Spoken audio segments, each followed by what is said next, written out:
नमस्कार दोस्तों, आप सभी का साइन पे में स्वागत है। रिसेंटली मैंने अपनी मोटरसाइकिल में एक न्यू बैटरी इंस्टॉल की है, लेकिन बैटरी के बिल्कुल साथ में यहाँ पे एक फ्यूज बॉक्स लगा रहता है जो कि यहाँ पे प्रेजेंट नहीं है। किसी मैकेनिक ने उस फ्यूज बॉक्स को कट करके इसकी जो वायर्स हैं उन्हें डायरेक्टली आपस में जोड़ दिया है। हो सकता है कि उस टाइम पे मोटरसाइकिल में किसी तरह की शॉर्ट सर्किट की प्रॉब्लम रही होगी और उस मैकेनिक ने उस प्रॉब्लम को तो ठीक कर लिया होगा, लेकिन उसके पास में एक रिप्लेसमेंट फ्यूज अवेलेबल नहीं होगा और उसने मोटरसाइकिल जल्दी से जल्दी तैयार करने के चक्कर में जो यहाँ पे फ्यूज बॉक्स है उसको कट करके इसकी जो वायर्स उन्हें डायरेक्टली आपस में जोड़ दिया हो। और हो सकता है कि इसके अलावा कोई और कारण भी रहा हो इस फ्यूज बॉक्स को इस तरह से कट करके इसकी जो वायर्स उन्हें आपस में जोड़ने के पीछे। तो अब आप लोग ये सोच रहे होंगे कि मैंने पहले यहाँ पे जो फ्यूज बॉक्स है उसके ऊपर मैं ध्यान क्यों नहीं दिया और अब मैं इसके ऊपर में क्यों ध्यान दे रहा हूँ। तो इसके पीछे का कारण भी आपको मैं बता देता हूँ। पहले मेरी मोटरसाइकिल में जो बैटरी के ऊपर चलने वाले जितने भी इलेक्ट्रिक कंपोनेंट्स हैं, जैसे कि इसका हॉर्न हो गया, इंडिकेटर हो गया और इसकी सेल्फ मोटर हो गई, वो सभी काम नहीं करते थे, ये सभी खराब थे। लेकिन अभी रिसेंटली मैंने अपनी मोटरसाइकिल का जो इंडिकेटर और हॉर्न है उसे ठीक कर लिया है और बहुत ही जल्दी मैं इसकी जो सेल्फ मोटर है उसे भी ठीक कर लूँगा। और साथ ही में मैं इन फ्यूचर आपको अपनी मोटरसाइकिल के ऊपर में कुछ एक मॉडिफिकेशन के ऊपर में भी वीडियोस जो है वो बना के दिखाने वाला हूँ। इसीलिए मैं नहीं चाहता हूँ कि अगर बाई चांस कहीं पे भी किसी तरह का शॉर्ट सर्किट हो और यहाँ पे अगर फ्यूज़ अवेलेबल, यहाँ पे मैं अगर फ्यूज़ नहीं लगाता हूँ तो उस केस में क्या होगा कि या तो वायरिंग जल जाएगी या फिर जो मेरी ये न्यू बैटरी मैंने इंस्टॉल की है ये भी जल सकती है। और यहाँ पे ये जो आप देख रहे हैं एक रेगुलेटर रेक्टिफायर लगा हुआ है और जो मैग्नेट कॉइल होती है वो भी खराब हो सकती है। इसीलिए यहाँ पे मैं एक न्यू फ्यूज बॉक्स इंस्टॉल करने जा रहा हूँ ताकि अगर बाई चांस कहीं पे भी शॉर्ट सर्किट होता है तो ये फ्यूज उड़े, ना कि मेरा ये कोई भी बैटरी या रेगुलेटर रेक्टिफायर या कोई अदर चीज़ है वो खराब हो। अगर आपकी मोटरसाइकिल में भी किसी मैकेनिक ने फ्यूज बॉक्स को कट करके इसकी जो वायर्स है उन्हें डायरेक्ट कर दिया है, या फिर आपने कोई सेकंड हैंड मोटरसाइकिल खरीदी और आपको ये चेक करने पे पता चलता है कि वहाँ पे जो फ्यूज बॉक्स है उसे कट करके इसकी जो वायर्स उन्हें डायरेक्ट कर दिया गया है, तो आपको मैं यही रिकमेंड करूंगा कि आप जल्दी से जल्दी अपनी मोटरसाइकिल में एक न्यू फ्यूज बॉक्स जो वो इंस्टॉल कर दे। क्योंकि अगर आप ऐसा नहीं करेंगे तो आपकी मोटरसाइकिल में या तो वायरिंग जल जाएगी या फिर आपकी जो बैटरी या फिर जो चार्जिंग यूनिट वगैरह है वो भी खराब हो सकते हैं। अब बात आती है कि आप यहाँ पे कैसे पता करेंगे कि कौन सी वायर्स के ऊपर में आपको फ्यूज जो न्यू फ्यूज बॉक्स है वो लगाना है।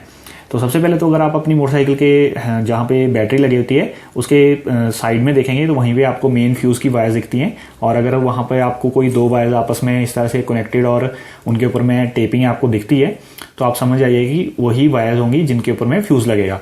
और दूसरी एक बात ये रहती है कि यहाँ पे जो वायर्स होंगी उनका जो कलर है वो ऑलमोस्ट सेम होता है। एक वायर जो जैसे यहाँ पे वाइट लगी है, दूसरी जो वाइट में ब्लैक स्ट्राइप है। और मैं अभी आपको ये बता देना चाहता हूँ कि जितनी भी बजाज की मोटरसाइकिल हैं उनमें सभी में जो वायर जिसके ऊपर में फ्यूज़ लगता है वो वाइट कलर की ही वायर होती है। ये वाइट कलर की चार्जिंग वायर होती है जो कि यहाँ पर आप देख पा रहे हैं, और जो दूसरी वायर है वो वाइट कलर में ब्लैक स्ट्राइप वाली वायर है। तो ये वायर अगर आपको ये कलर कोड नहीं पता है तो आप कैसे पता करेंगे, तो आपको अपनी जो आरआर यूनिट है वो चेक करनी है और आरआर यूनिट का जो कपलर है वो आपको देखना है। ये देखिए मेरे केस में ये आरआर यूनिट का कपलर है और इसमें आपको ये पता लगाना है कि इसमें कौन सी वायर है जो यहाँ से बैटरी चार्जिंग के लिए जा रही है। तो यहाँ पर जैसे मेरे केस में ये वाइट कलर की वायर है, तो अभी मैं आपको ये भी बताऊंगा कि आप इसका कलर जो है वो किस तरह से पहचानेंगे अगर आपको इसका कलर पता नहीं है। तो मेरे केस में जैसे ये वाइट वायर यहाँ से निकल रही है वो जो कि यहाँ से सीधे होते हुए यहाँ पर भी आ रही है और यही सीधी आगे हमारे जो इग्निशन की का जो कपलर लगा रहता है वहाँ पर भी यही वायर जाती है। और उसके बाद में यहाँ पर ये वायर फ्यूज़ बॉक्स यहाँ पे लगना चाहिए और फ्यूज़ बॉक्स के लगने के बाद में ये जो ब्लैक में ये जो वाइट में ब्लैक स्ट्राइप वाली वायर है ये जाती है हमारी जो मोटरसाइकिल का जो सेल्फ मोटर का रिले होता है उसके पॉजिटिव पे। और जो सेल्फ मोटर का रिले के पॉजिटिव में हमारी ये जो बैटरी की ये आप देख रहे हैं रेड वायर आ रही है, ये बैटरी के पॉजिटिव की वायर भी उसी में जुड़ी रहती है, जिसकी वजह से हमारी बैटरी भी जो है चार्ज होती है। और अगर यहाँ पे फ्यूज़ ना लगाओ और अगर आपकी मोटरसाइकिल का आरआर यूनिट खराब हो और ये कुछ ज़्यादा ही वोल्टेज जो वो प्रोड्यूस कर रहा हो तो उस केस में भी अगर यहाँ पे फ्यूज़ नहीं लगा हुआ तो आपकी जो बैटरी है वो फूल जाएगी या खराब हो जाएगी। तो यहाँ पर अभी मैं आपको बताता हूँ कि आप कैसे चेक करेंगे अगर आपको अपनी मोटरसाइकिल के कलर कोड का पता नहीं है कि कौन सी वायर पे आपको फ्यूज़ लगाना है। तो जैसे मेरे केस में यहाँ पर मैं आपको बता रहा था कि ये वाइट कलर की वायर है और ये सीधी जाती है हमारा जो इग्निशन की का स्विच है उसमें। हैंडल के पास में जहाँ पे वायरिंग कपलर लगे रहते हैं वहाँ पे आपको इग्निशन की स्विच का जो वायरिंग कपलर है वो ढूंढ लेना है। तो ये देखिए मेरे केस में ये रहा इग्निशन की स्विच और इसकी ये वायर आ रही है और ये रहा इसका कपलर। तो हो सकता है कि आपके केस में यहाँ पे 2 वायर्स लगी हो या फिर हो सकता है यहाँ पे जैसे मेरे केस में 4 लगी तो 4 वायर्स हो। तो यहाँ पे अगर मान लीजिए कि 2 वायर्स लगी होंगी तो आपको उन दोनों वायर्स का जो कलर है वो अपने जो आरआर यूनिट पे ऊपर में जो वायरिंग कपलर है उसमें जो भी कलर है वायर्स के उनके साथ में मैच करना है। जैसे मान लीजिए कि आपको एक वायर दिखती है वहाँ पे ग्रीन कलर की, एक दिखती है ग्रे कलर की, तो वहाँ पर जो आपका आरआर यूनिट है वहाँ पे अगर आपको सिर्फ ग्रे कलर की ही वायर देखने को मिलती है तो जो आपकी ग्रे कलर की वायर है उसके ऊपर में आपको जो अपना फ्यूज़ है वो लगाना होता है, वो पॉजिटिव की वायर होगी। और मान लीजिए कि आपको जैसे यहाँ पे 4 वायर्स हैं तो इसमें आपकी जो 2 वायर्स हैं उनका कलर मैच होने वाला है आपके जो आरआर यूनिट के ऊपर में कपलर है उसके साथ में। एक वायर उनमें से जो आपकी नेगेटिव की होगी और एक जो वो आपकी वायर पॉजिटिव की होगी जिसके ऊपर में आपको अपना जो फ्यूज़ बॉक्स है वो इंस्टॉल करना होता है। तो आपको कैसे पता लगेगा कि आपकी जो कौन सी वायर है वो नेगेटिव की है? तो आपको जो जैसे मेरे केस में यहाँ पे ब्लैक में येलो स्ट्राइप आप देख रहे हैं ये नेगेटिव की वायर है, तो आपको अपना कोई भी इंडिकेटर लेना है और इंडिकेटर की जो वायर्स है वहाँ पे चेक करना है जिसके साथ में भी आपका नेगेटिव वाली वायर का जो कलर है वो मैच होगा वो आपकी नेगेटिव होगी और जो दूसरी कलर वाली वायर है वो आपकी पॉजिटिव की हो जाएगी। जैसे मेरे केस में यहाँ पे ब्लैक में येलो स्ट्राइप वाली वायर जो नेगेटिव, यहाँ पे ये देखिए इंडिकेटर का जो वायर है उनके साथ में मैच करे तो ये नेगेटिव होगी, और जो वाइट वायर है ये हमारी आरआर यूनिट के ऊपर में भी वाइट वायर आपको मैंने दिखाई दी तो ये हमारी पॉजिटिव की होगी। और दूसरा तरीका ये भी है कि आप यहाँ पे जो वोल्टेज है बैटरी की वो भी चेक कर सकते हैं। अगर आपको यहाँ पे जिस भी वायर के ऊपर में वोल्टेज देखने को मिलेगी उससे भी आप यहाँ पे पता कर सकते हैं कि कौन सी वायर है वो, और उस वायर के ऊपर में ही आपका जो फ्यूज़ बॉक्स है वो लगने वाला है।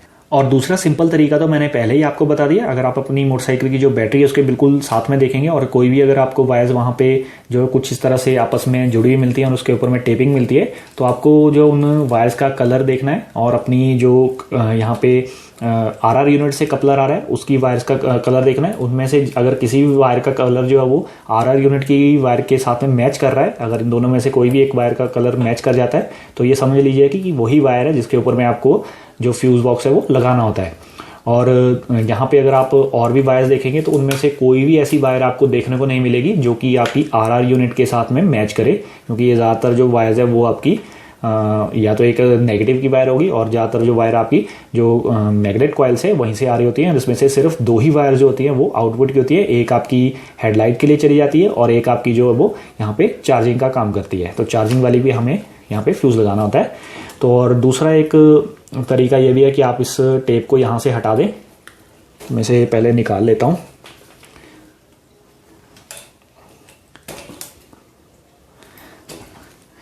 और इन वायर का जो कनेक्शन है वो आप इस तरह से साइड कर लें। देन आपके पास में एक मल्टीमीटर होना चाहिए। मल्टीमीटर को आप जो है वो यहाँ पे कंटिन्यूटी मोड पे रख दें और इसके बाद में आपको इन वायर्स का जो वो यहाँ पे चेक करना है। पहले एक वायर को यहाँ पे आप चेक करें, किसी भी एक वायर को पकड़ लें।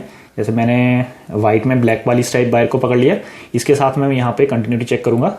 आप चाहे तो सभी वायर्स के साथ चेक कर सकते हैं, आप चाहे तो एक एक वायर करके भी चेक कर सकते हैं। तो यहाँ पे कंटिन्यूटी शो नहीं हो रही है। अब मैं जो बैटरी का पॉजिटिव है उसमें चेक करूँगा तो ये देखिए यहाँ पे बीप की साउंड आ रही है। इसका मतलब ये जो वायर है ये हमारी जो सेल्फ मोटर है उसके पॉजिटिव में जुड़ा है और वहाँ से होते हुए बैटरी के पॉजिटिव में जुड़ा है। और अब हम चेक करेंगे इस वाली वायर को। अब इसमें हम जो है वो आरआर यूनिट पे चेक करेंगे तो ये देखिए यहाँ पे बीप की साउंड दे रहा है, मतलब ये हमारी वायर यहाँ पे चार्जिंग वाली हो गई।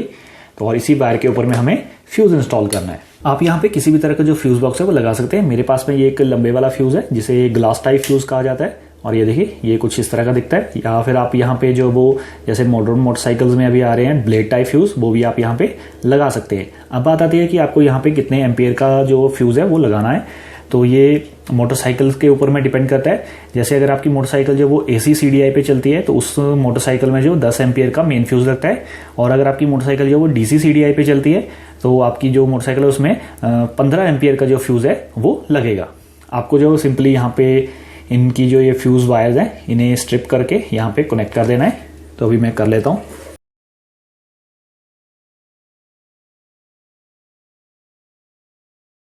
इसके बाद में सिंपली आपको जो ये फ्यूज़ की वायर है इन वायर्स के साथ में जोड़ देनी है। इसमें कोई भी ऐसा नहीं है कि आपको ये वाली वायर यहीं पे लगानी है, ये वाली वायर जो वहीं पे लगानी है। ये आप इस तरह से भी लगा सकते हैं और इस तरह से लगा सकते हैं। आपको जो सिंपली इन वायर्स को जो वो आपस में कनेक्ट करके जो वो इस तरह से लगा देना है और इसके बाद भी अच्छे से टेपिंग कर देनी है। आप चाहें तो यहाँ पर और भी ज़्यादा प्रोफेशनल वे से इसे कर सकते हैं। इनके जो ये जॉइंट है इनके ऊपर में शोल्डरिंग करके यहाँ पे आप जो इंसुलेटेड स्लीव आती है वो भी यहाँ पे लगा सकते, जिसे श्रिंक करके आप लगा सकते हैं, वो भी आप लगा सकते हैं। या फिर आप यहाँ पे जो वो कनेक्टर्स भी इसमें लगा के इस फ्यूज़ को लगा सकते हैं, ताकि अगर आपको इन फ्यूचर यहाँ पे और भी कोई किसी तरह का अपग्रेडेशन करनी है तो वो भी आप कर सकते हैं। वो आपके ऊपर डिपेंड है कि आप इसे कितनी प्रोफेशनल वे से इसे करना चाहते हैं। तो फिलहाल के लिए तो मैं यहाँ पर जस्ट ये इस तरह से करके इसके ऊपर मैं टेप लगाने वाला हूँ। आपको जो इसे पूरी तरह से अच्छी तरह से जो वो टाइट कर लेना है, देन इस तरह से करके इसके ऊपर में टेपिंग कर देनी है। आप चाहे तो फ्यूज़ बॉक्स की जो वायर की लेंथ है वो भी कम ज़्यादा यहाँ से कर सकते हैं। आप इसकी जो वायर है कट करके थोड़ी आगे पीछे लगा सकते हैं, वो आपके ऊपर डिपेंड है। मैंने इसे पूरा ही ज्वाइन कर दिया। फ्यूज़ बॉक्स लगाने के बाद में एक बार ये ज़रूर चेक कर लें कि आपकी जो बैटरी की पावर है वो आ रही है या नहीं। तो अभी मैं इसे जो की को जो ऑन पोजीशन पे करता हूँ, ये देखिए न्यूट्रल वाली जो लाइट है वो जल गई है, और ये देखिए जो इसके इंडिकेटर है वो भी प्रॉपर्ली काम कर रहे हैं। तो कुछ इस तरह से आप भी अपनी मोटरसाइकिल में एक न्यू फ्यूज बॉक्स जो है वो लगा सकते हैं। अगर आपको ये वीडियो अच्छी लगी तो इसे लाइक करना बिल्कुल मत भूलिएगा, और ऐसे ही आगे आने वाली वीडियोस देखने के लिए मेरे चैनल को सब्सक्राइब भी कर लीजिएगा। वीडियो देखने के लिए धन्यवाद।